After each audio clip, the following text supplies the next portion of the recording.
Once again, I am Jelly and I'm a product manager from Dynatrace. And I have here Natalie, which is the Google IBM ISV community leader for IBM. And today we're going to talk about breaking barriers, the power of diversity in tech.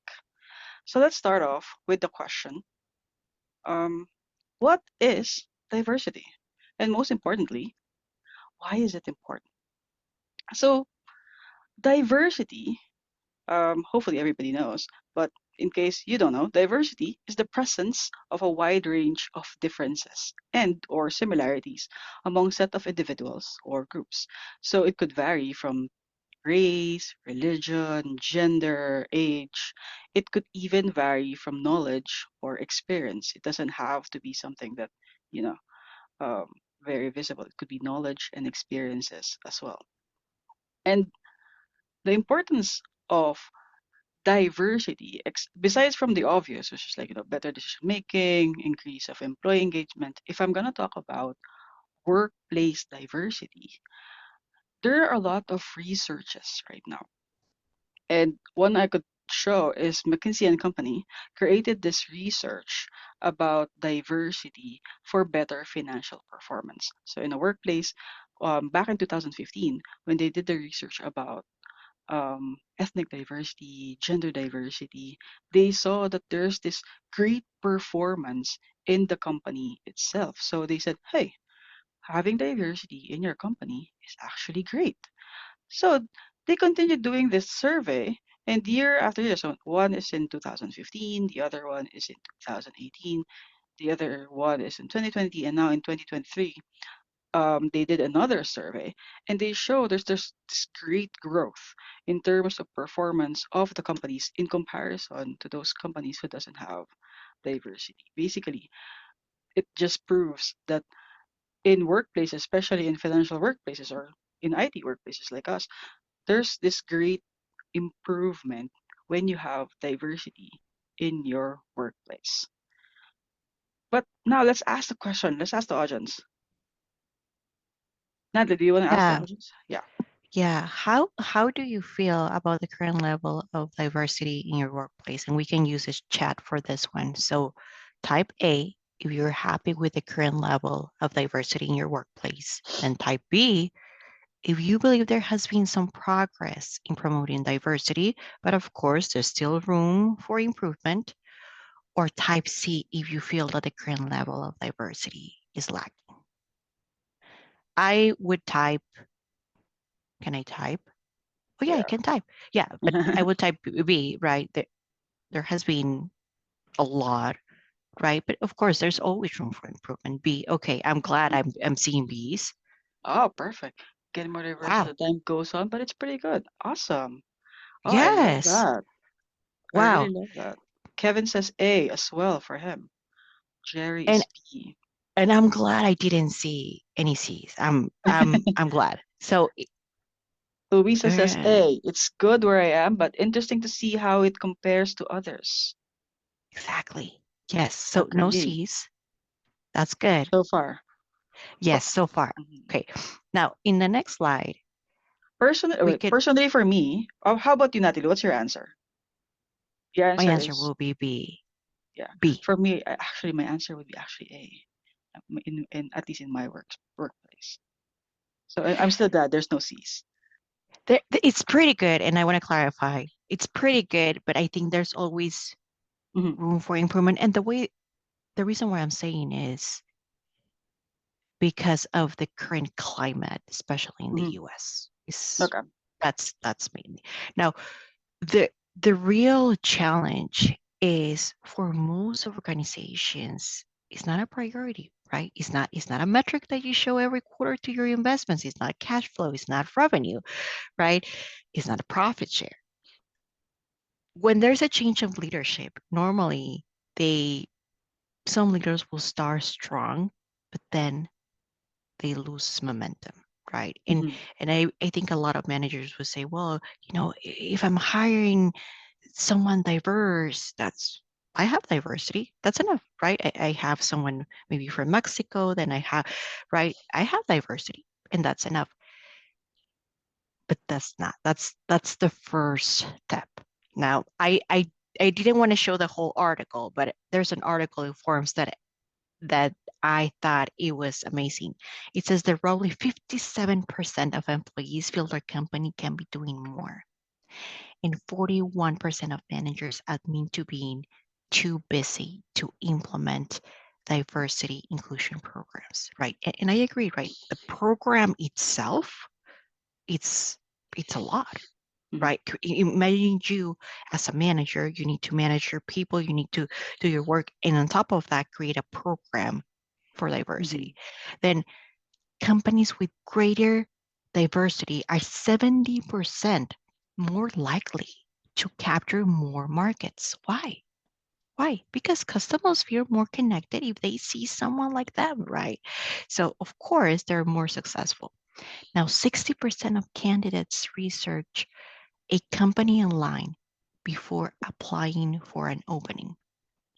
Of course. I mean, you have the power of selecting your second family. That's what it is, right? Because you work with these people so many hours.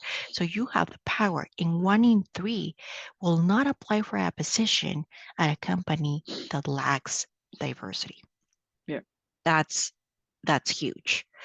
Now, without belonging, diversity falls flat, right? Because you need to bring your whole self to work. So having a diverse workforce is just the first step. Belonging is a basic human need to feel accepted, valuable, and connected to others. Mhm. So, first question for the chat. Have you ever feel that you don't belong? You can just type your question yes or no. And if yes, when was the last question? I can tell you I have, of course, right? And for me, it was actually very recently in a meeting with two male executives. Anyone that wants to type in this chat if they have feel that they don't belong, and when was the last time? How about you, Jelly? For me, well, it's not technically in the workplace that sometimes I don't belong. Personally, I felt that I don't belong. Well, sometimes in here in Austria, since I'm living like an expat, culturally in general, like I don't know their culture, or when I was like, first year here, it kind of feel like I don't belong, and it's kind of hard. It feels like I'm so homesick because I don't Yeah, belong in that kind of place. But in a workplace, maybe there are some situations, but I already forgot about it. I mean that's not a big deal. Okay, but perfect. but all right. Well, let's wait for others if they want to share. If you don't want to share any of That's those fine. scenarios, that's Yeah, okay. but now think about that. Now, have you ever? Oh, there's a okay, Louisa shared something, Lisa. and Louisa said, So, "I was at a mhm, conference recently, and it was quite academia heavy. I felt like I didn't belong as I'm from more a technical background, and everyone else seemed much more confident than me." I totally agree with that. I yeah, definitely agree with that. yeah. But now think because I think we all have been there. Have you ever may feel someone? Oh, I want to read this one. So last Okay. time I felt like it didn't belong was a couple of weeks ago when I was amongst a very academic PhDs and authors group, and I was asked to speak to them, and it's all good now. Oh, Wow, that sounds challenging, Eileen. yeah. I wonder if the feeling of not belongingness is also connected to like your self-doubt, and you feel like what kind of that feeling that you felt like you're not good enough. Sometimes I have a Yeah, feeling that you always question yourself that you're not good enough, and you felt like you don't belong in this place. yeah, like imposter syndrome. Yeah, Imposter fear, yeah, thank you. yes. Now, but also think when have you ever made someone feel that they Mm. don't belong? And when was the last time you did that? And maybe, I mean, we don't do it on purpose, right? But I'm sure at some point I have say something or done something that Mm, maybe the other person felt that they didn't belong, right? yeah. And it was not Like you, intentional. like you alienated somebody. Yes, and imagine this a scenario, and I think we all have been there. Now you go into a meeting, you're walking, okay, you're there, and then you said nobody says hello, nobody acknowledged that you're there, nobody even makes eye contact, right? That feels a little bit rough. Now imagine the same scenario: you go to a meeting, you sit down, and the person next to you, hey, how's it going? Okay, right? You feel welcome, you feel better. But also, it's our responsibility if in the same situation, if that happens and no one is acknowledging you or saying hi, you can also say, hey, how's it going? Oh my God, I couldn't find the conference room, right? You can Yeah, also take action and do something, right? Um, so we can move on to the next yeah. slide, Jelly. And that's a very, very great point. So when we say diversity, these are just like a surface level, like what Natalie said. And you also want to have this belongingness when you start diversity. So diversity generally is like just a surface level, and it stems out to a lot of things. And one of the things that it stems out is inclusion. So we have to have a comparison. What does it mean to have diversity versus inclusion? Because most of the time, it's like they it was misunderstood, or like they take it into like two things are the same. Diversity in general answers the question, what is it? These are definitely the attributes that makes one different from one another. So it could be race, the color of your skin, your age, basically your work experience, if you're a senior or you're a junior, blah blah blah. And it's these are characteristics that are easy to see. However, in inclusion, it answers the question how. Like an environment, how can you make an environment where people feel welcome and valued? Like Natalie said, like how can you do it? Like when somebody is lost, you just say hi or you don't ignore them. So those are kinds of inclusion. And this inclusion, it requires thoughtfulness and intention. And one of the things that I've read is that when you try to implement diversity and inclusion in your workplace, it's similar to going to a therapist that you need to work on with yourself. You need to work on it with each other because you need to have that change of mindset. You need to have that change of perspective because you need to be inclusive and you need to have this environment. And how would you make an environment that is welcome, feeling welcome and valued if you yourself doesn't feel that way? So, yeah, so diversity and inclusion are actually more than just buzzwords. I like this wording. It's a sincere practice of creating this safe space to allow everybody to be themselves, basically including them and respecting them for who they are. Like it involves several actions. Maybe when you're doing some when you want to diversify your workplace or you want to be inclusive, you can start small. Just diversify your calendar. Check your holidays. Check your celebrations. Um, Maybe when you check your holidays, you create spaces for celebrating those holidays or celebrating diversity in creating like peer-led groups. I don't know. Maybe you have some same interests and you have a diverse gender or diverse experience in that group, or very very small, use gender neutral toilets, something like that. Or you educate people Yep. through diversity, like what we're doing right now. We're educating people about diversity and encouraging everybody to have this safe space to speak up and be yourself. Speak up culture, celebrating cultural events, sharing sharing your favorite songs and not judging them for it. We always listen and we don't judge. So again, let me ask this audience. Let's have a poll. How do you feel about the current level of inclusion in your workplace? And we're gonna wait in the chat again. A, if you believe that your workplace cultivates a deep sense of belonging for everyone involved, or B, you feel like there are times when gaps exist in making sure that everyone feels genuinely included, and appreciated in every aspect, or C, you perceive that there is an inconsistency in the efforts made to guarantee that everyone feels equally involved and supported. Okay, I see an A. Perfect. Oh, perfect. A I did B. a B. No C's yet. Yeah, great. C as well. B as well. B. Louisa, thank you. Brenda will be B as Perfect. well. Jerry B. And for me, my answer is also B. I think Yeah. my answer previously is A, but I feel like there are times that there Yes. are gaps that needs to be improved from time to time. Yeah, and based on what you said, I mean, now I'm thinking about several examples.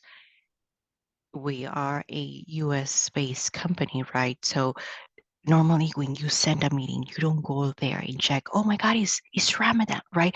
All these holidays that you are aware of them, Mm, but you don't have it in your calendar like 4th of July, right? mm, Independence, right?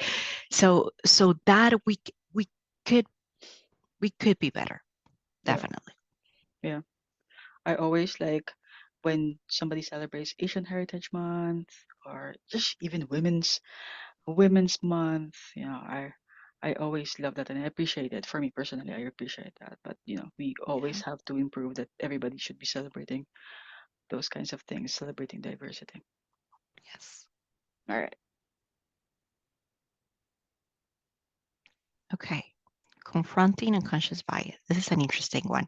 First, I need to ask, do we have any Swifties in here? Do we You have can just Swifties? yes or no. Okay. Don't be shy. Okay. I am She not a has some. Swiftie. I'm not a Swiftie. I'm gonna admit that. I'm not, But but she has a few good songs, right? That yeah. yes, yes. But the fact that there's a song, if you don't know, that is called "The Man." The fact that she wrote a song about how she would be treated if she was a man, it was eye-opening to me. Really, all of us have this inclination for something, right? And I have a little story, and maybe all of you. Yeah, she's an amazing businesswoman. I agree, I Eileen. I totally agree. She is an amazing She, businesswoman. I mean, if yes, she is a man, she's like Jeff Bezos. I don't know, so like really high up as a business woman. But she's a yes, woman, so yes, not yes. But celebrated as much. in that level, she still acknowledge, Yeah. right, how different things are for a man. And I think all of us have a story like I'm about to tell. But when I was young, right, my mom will always ask me to go in a different direction if she saw a male with tattoos on his neck or face. He could have tattoos on arms, hands, legs, but not on the neck, not on the Mm, face, not on the right? face. Why? I still don't understand now. Fast forward, I see a male person with tattoos on his neck, and I have a little anxiety, but I stop myself, right? Because now I am aware and I'm addressing that bias, right? Yeah. And I also have that. I just want to add. okay, I yes, think I maybe it's the trauma kind of thing, but I'm always afraid of police because when I was a child, whenever I was crying, my mom would say, "Oh, don't cry, the police is there. They're gonna put you to jail." And now I'm scared of the police. They're not even doing yes. anything to me. Yeah, and it should be the opposite, right? That you feel safe and Yeah, protected. exactly. But now I'm just so scared that they will just pick me up, put me to jail. Yeah. Yes, and there's so many bias that I think it's so ingrained in our brain that we don't even stop and think about it, right? The gender bias. For example, a hiring manager could assume that a female candidate may not want a demanding role, a leadership role, because she may want to either start a family or she has a family, right? Even though the candidate maybe never mentioned it or never talks about that. And actually, I had a manager, maybe again, she didn't mean it. And we're talking, about travel events, and she told me, "Oh no, Natalie, no, you can travel that a lot because you have a family." I was like, huh, but I'm traveling. I mean, I didn't say anything, but that was bad because I didn't call it out. Yeah. Now, this was years ago, but I should have, right? I Mm, should have. This new me mm, obviously does that, right? But I should have. Then age. Oh my God. If perhaps an older applicant is passed over for a tech job because maybe the interviewer assumes that they won't keep up with a fast-paced um, environment or innovation or adapt to new tools, and vice versa, right? This mm, also applies when you're young. Um, and the same thing happened to me with the same manager. We're talking again in a meeting, and she told me, "Oh no, you don't know because you're too young." mm, And I was like, "Oh, right." In the moment, I didn't think about it. But then when we finished that meeting, I started thinking about it, and I was like, why is this comment bothering me? Why? It should not. yeah. But it did. Mhm, It did. Now, name bias. I don't know if in Europe it's the same. Here in the US, if your name is a Karen, it's not a good thing, right? But if you have two identical resumes, right, and one is under, I'm just gonna say a very US name like Emily Smith, right? mm, In the same resume with another name, uh, mm. Aisha Mohammed, right? It's more likely that they're gonna call a Western sounding name. And that's sad.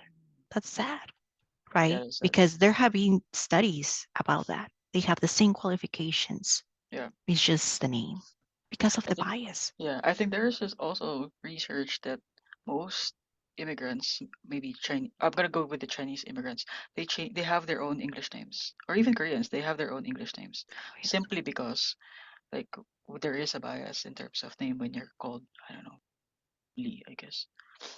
Yes, yes. And that happened to me. I remember his name. He was Seo Jong Kim, and he said, "You can just call me Fabian. That's my, Yeah, yeah, yeah. Western name." Western I name. was like, "Oh, okay, interesting." Then beauty bias. Unfortunately, a more attractive candidate is favored, sometimes despite another applicant having more experience or qualifications. And this also, again, looking back and being conscious about this bias, not in this role, in another role that I had in another company. I remember I was in a conference with a friend. She's gorgeous, like she is blonde. She's like, wow. And I was telling her, I'm a little nervous about this meeting because it was with an executive, just one on one, right? So it was a male executive. Um, and she said, "Oh my God, yes, I feel also nervous. I feel like I don't belong here." And of course, Elmi was like, "Oh my God, you're perfect, right? Your first language is English. You're gorgeous." That's not. I feel insecure because of, my accent, enunciation, many things that were going through my head. But then she told me something. She said, "It's just sometimes I think people think, and they have said to me, oh, it's the blonde talking." Mm, Granted, this was years ago, right? This was more than, mm, I'm going to say 8 years ago. But I was like, oh my God, right? And I was that biased that because she is maybe blonde and pretty, she doesn't have any problems. But I never stopped thinking, like, I didn't think about that. Just mm. because she's blonde, she's not smart. Wow. Wow. Um, yeah, that never, I mean, It's we have movies, yeah, right? similar to Legally Blonde, right? Legally Blonde is like, yeah, that she was discriminated simply because she's blonde, but she was accepted in Harvard. Yes, yes, she was brilliant. Yes, but Yeah. I didn't think about that at the time. Then the halo effect. And I think this has happened to all of us, right? You're going to start working with someone and they say, oh my gosh, she's so bad or he's so bad. Oh, no, no, no.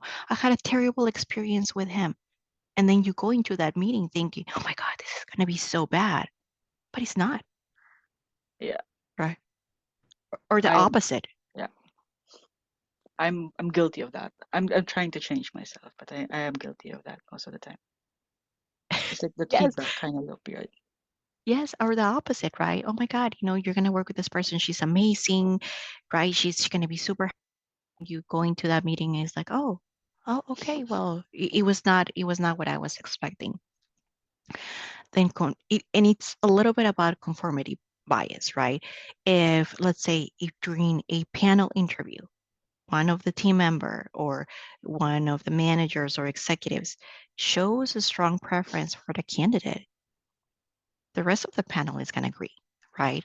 Because they don't want to disrupt the group, even though you might have some doubts, right? You don't want to disrupt it. Mm, And finally, affinity bias, right? Still, some managers prefers a candidate who shares the same hobbies or they went to the same university, right? Or they know the same people. Now, this is nature, right? It's in our brain. However, we need to be aware that it's there. We need to speak up, yeah. right? And I think I mentioned this to Jelly. My husband is a manager. He's a great manager. He genuinely cares about his team. Like he wants to make sure that they take time off with their family, that they don't overwork, they take training. He genuinely cares about them. But I started noticing a few months that when he's talking to the male team members, he's like very friendly and laughing. But with the two females, he's very Stiff. serious. Yes. And I called him out. I was like, why? Right? Because I mean, I can hear everything from my office. He said, well, I'm trying to be respectful. That's normal. I said, that's not normal. That's not how you act with the rest of your team.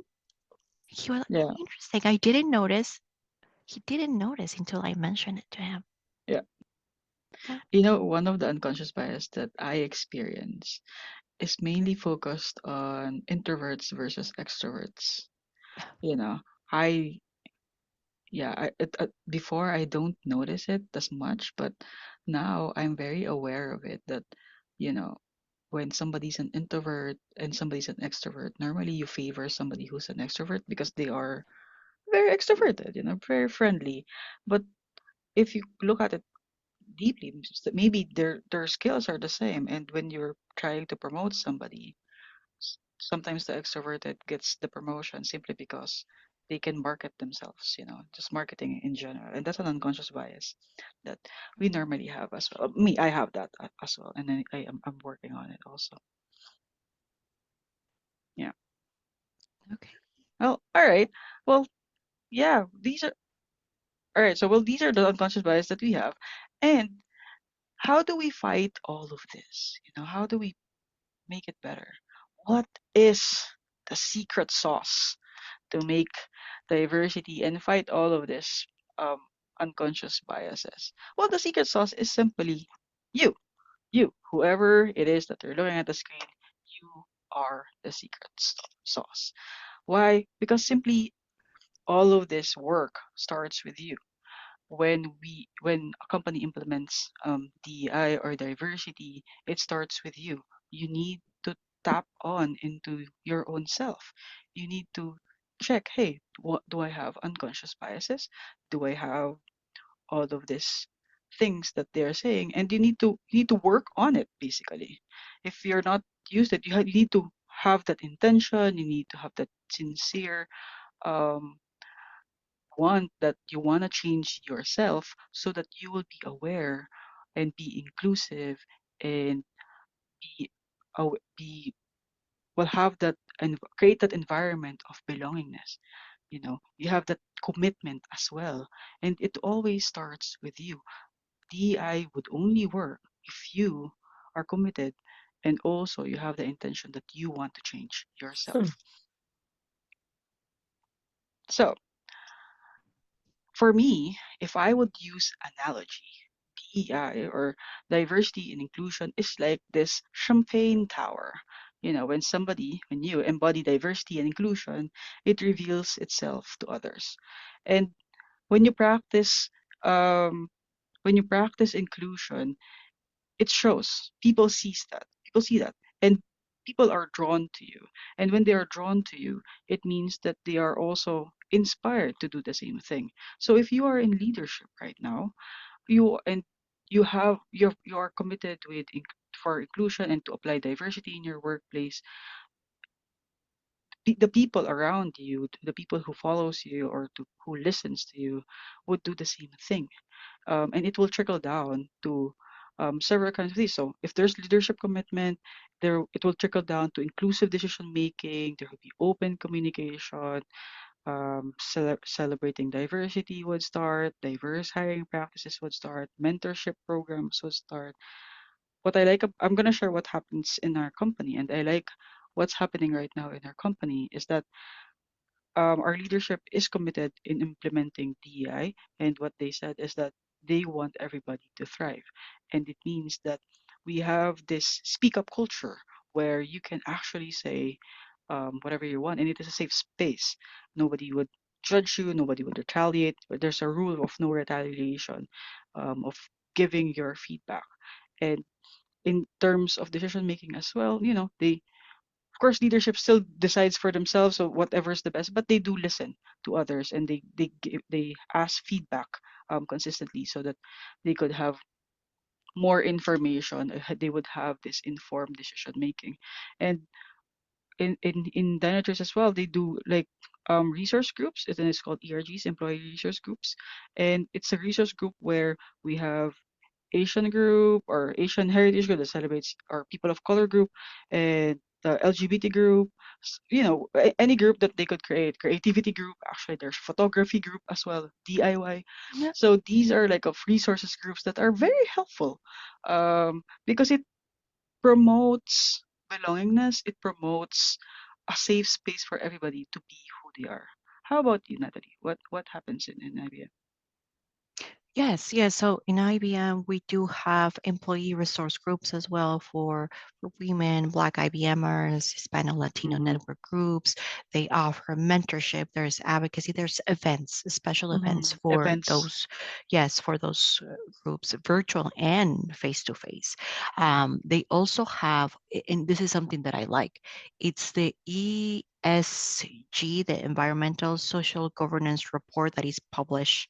It's public, and they also include workforce diversity metrics. So I Oh, see that, wow. right? Yeah, yeah, You yeah. can see actually what are they doing. It's not they're saying that they're doing something. You can actually see it out there if you have more female in leadership, if you have more black, right? So I like that. And then they also have a history for advocating for the LGBTQ rights as well. Mm, Something that I like is here at IBM, there's monthly what they call office hours where the CEO responds live questions from Slack, right? And mm, he has said many times, even with the climate here in the US, uh, I want you to bring your whole self to work. And I mm, want you to feel yourself at work. That is not going to change. What we have been doing since years and years. Because as you know, at the time the IBM started, they started hiring women. Where in the past it was not normal, so they have that track history of that have been consistently being able to include other groups. So yeah, they are doing their part, but as you said, it's also on us. yeah, I agree. Well, right. Thank you for sharing, Natalie. And I would like to close out this session, by saying that let's all of us let's practice diversity and inclusion, and make it viral. Let's spread it and make it viral, because if we just like the champagne tower, when we practice it ourselves, you don't know it, but it does inspire somebody else. And when they are inspired, it's like a, it's like a pyramid.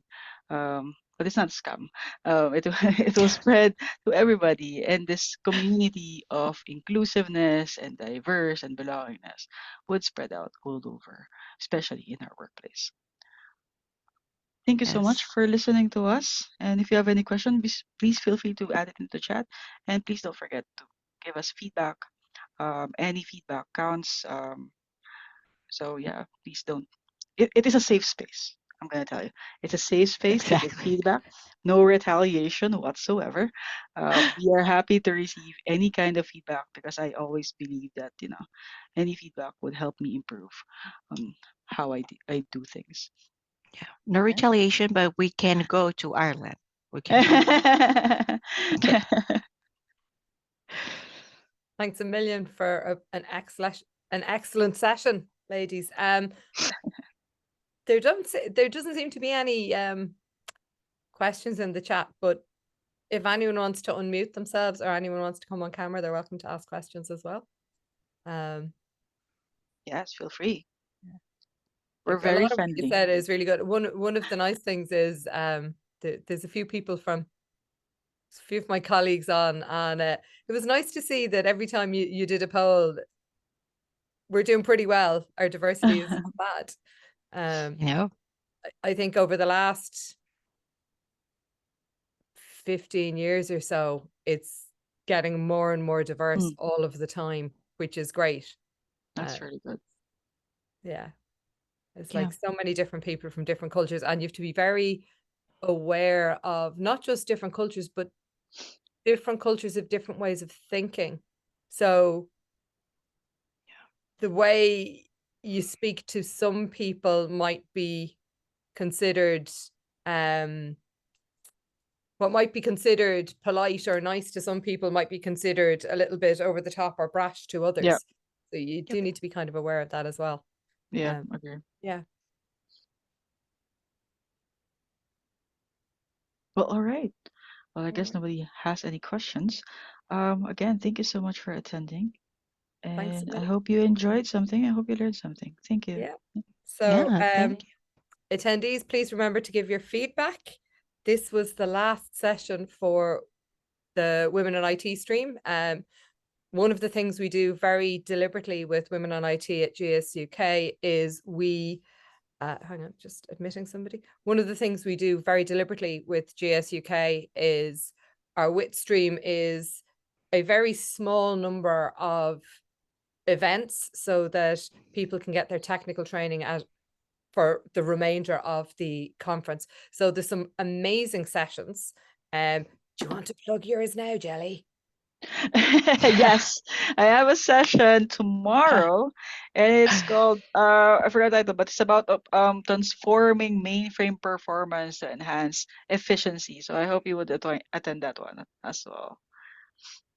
Yeah, you cannot miss Jelly session. It's a must. Yes. Yeah. So loads of really good sessions for the remainder of today and all day tomorrow. I know I have a couple of network ones that I'll be chairing as well tomorrow evening. So with that, I suppose we shall close the meeting. Yes, thank you so much, Eileen. Perfect. Thank you. Thank It's you very very much, good. Thank everybody. you. Thank you, everyone. Bye. Bye. Bye.